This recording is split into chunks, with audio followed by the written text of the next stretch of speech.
महाकुंभ से सुर्खियों में आई मॉडल से साध्वी बनी हर्षा रिछारिया मकर संक्रांति के अवसर पर जबलपुर पहुंची। इस दौरान उन्होंने मां नर्मदा में आस्था की डुबकी लगाई और पत्रकारों से बातचीत की।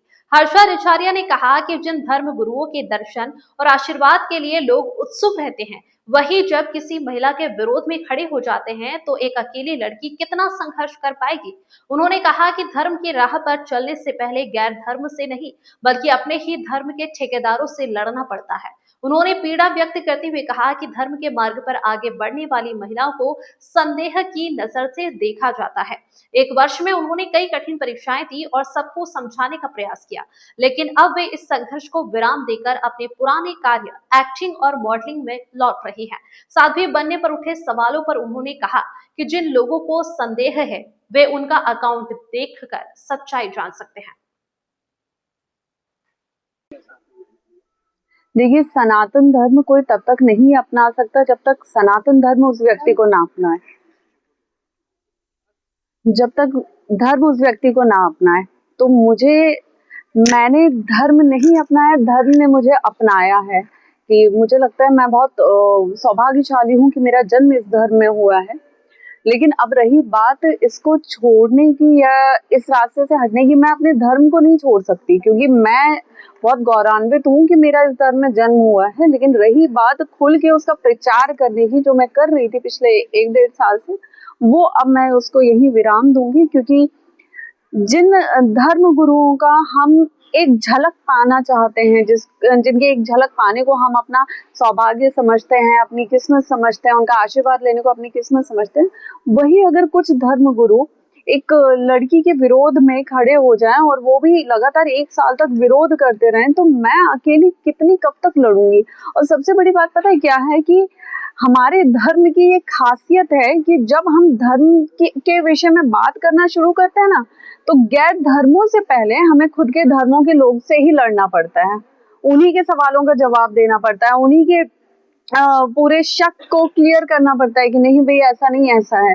तो इसमें हम दूसरों से क्या बोलें, दूसरों का क्या करें कि पहले हमारे खुद के धर्म में वो एकता हो जाए। यहाँ पे स्वाभिमान, यहाँ पे ईगो इतना क्लैश होता है कि कोई लड़की कैसे आगे बढ़ रही है उसको कैसे रोकना है, उसको कैसे नीचे गिराना है। और सबसे बड़ी बात ये हमारे पौराणिक काल से अभी तक चला आ रहा है कि अगर आप किसी लड़की का मनोबल, किसी स्त्री का मनोबल नहीं तोड़ पा रहे हैं, तो उसके चरित्र को आप निचोड़ना शुरू कर दीजिए, फिर तो वो लड़की टूटेगी ही टूटेगी। तो ये तब भी हो रहा था, ये आज भी हो रहा है, और ये पता नहीं कब तक होगा कि कितना आसान हो जाता है कि एक लड़की को तोड़ना और हर तरह से तोड़ना। और आज मुझे लगता है कि अगर मेरे विरोध में 10 लोग भी खड़े हुए हैं, तो वो 10 लोग कम से कम इतना मानते हैं कि मैं उन 10 के बराबर अकेली खड़ी हूँ। तो अंत में जितनी भी मुझे परीक्षाएं देनी थी इस 1 साल में, मैंने बहुत की, मैंने सबको एक करने की कोशिश की, मैंने सबको प्रणाम किया, सबको लेकर चली। लेकिन अब मैं इन परीक्षाओं को यही विराम देती हूँ और अब मैं अपने पुराने काम को जो मैं करती थी उसको अच्छे से पूरा करूंगी। और मुझे लगता है कि वो ऐसा काम था जिसमें विरोध नहीं था, शांति से आप जी सकते थे। मुझे लगता था कि पहले धर्म के रास्ते में शांति है, लेकिन अब मुझे लगता है कि उसी पुराने काम में शांति है। जो विरोध करते थे वो आपको किस तरह की बातें करते थे, खास कौन सी बात, कैसे आप तक बातें उन तक? मेरे खिलाफ जो विरोध हो रहे हैं वो एक पूरे मेजोरिटी बना के हो रहे हैं कि सामने आप किसी के भी पास जाएंगे, आप किसी को भी पूछेंगे मेरे लिए, तो वो बोलेंगे हाँ बहुत अच्छी बेटी है, बहुत अच्छी बहन है, वो सनातन के लिए काम कर रही है, हम उसके साथ हैं। लेकिन आप इस चीज को नोटिस क्यों नहीं करते कि बैक कैमरा या विदाउट मीडिया कितने लोग मेरा सहयोग कर रहे हैं, कितने लोग मेरा साथ दे रहे हैं, कितने लोग मेरे साथ खड़े हैं। मुझे ये बता दीजिए। मेरे पीठ पीछे ये बातें होती है कि भाई उसका साथ किसी को नहीं देना है, मेरे पीठ पीछे कुछ संत मिलके ये विषय पूरा साझा करते हैं कि उनके साथ किसी को मिलना नहीं है, उनसे उनका कोई सहयोग नहीं करेगा। तो मैंने किया क्या है? सिर्फ इतनी गलती है कि मैं एक लड़की हूँ और मुझे महादेव ने नाम दे दिया है, बस इतनी गलती है, और वो नाम कुछ लोगों से पच नहीं रहा है।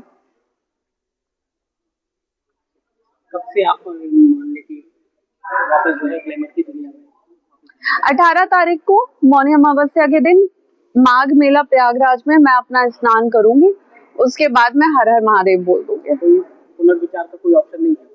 पुनर्विचार मैं आज आप मुझसे सवाल कर रहे हैं, मेरी आत्मा जितनी दुखी है, जैसे 1 साल में मैं जितना रोई हूँ, जितना परेशान हुई हूँ, जितना मेंटल स्ट्रेस से गुजरी हूँ, आप कुछ संतों से जाके क्यों नहीं पूछते कि वो मेरे साथ में क्यों नहीं खड़े हैं, वो मेरा सहयोग क्यों नहीं कर रहे हैं, वो मुझे क्यों नहीं अपना मान के रख रहे हैं, वो मुझे क्यों कॉर्नर किए हुए हैं। आप उनसे जाके क्यों नहीं पूछते? मुझे लगता है अगर आप लोग उनसे जाके पूछेंगे ना, तो ये सारे मुद्दे ही खत्म हो जाएंगे।